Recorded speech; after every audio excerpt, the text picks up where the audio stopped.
Volám sa Olivia Bielásová. Volám sa Klaudia Demčaková a sme žiačky prvej A triedy.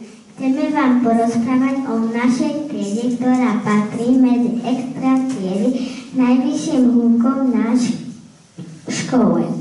U škôlke sa o nás hovorilo, že sme iné deti ako tie ostatné. Sme živé. Sme kamaráti aj najväčší nepriatelia. Sme milí, ale v prípade potreby vieme vyvolať aj 3. svetovú vojnu.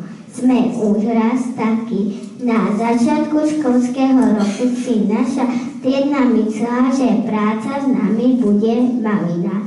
Mýlila sa. Zo začiatku nás upozorňovala na dôležité veci normálnym hlasom, ale postupne sa jej intenzita hlasu zvyšovala, až jej pani upratovačky začali rozprávať, aké učivo s nami preberala.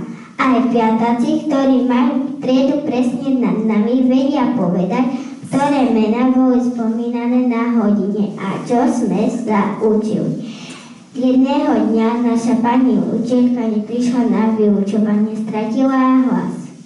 Učiteľka z telesnej výchovy slúžila ako upútavač pozornosti. Čierne mody na nástenke, ktoré mali prinavrátiť poslušnosť na hodinách, ale aj pozdravy pre rodičov v podobe poznámok aj pretoriek v žiackej knižke. Nezaberalo nič, až kým sme nezačali nacvičovať program ku Dňu Matiek a na noc škole. Vtedy sme sa konečne zobudili a pochopili, že žiaci v škole musia počúvať a chcú byť neskôr správnymi ľuďmi a dobrými žiakmi. Sme síce ešte len na začiatku našej školskej kariéry a už vieme, čo znamená podpísať dôležitý dokument. Podpísali sme totiž tú poslušnosti. Veríme, že nám vydrží až do 9. triedy. Naša trieda si bude pamätať náš vstup do 1. ročníka. Ak nie, tak aj po celý život. Budú to totiž nádherné spomienky.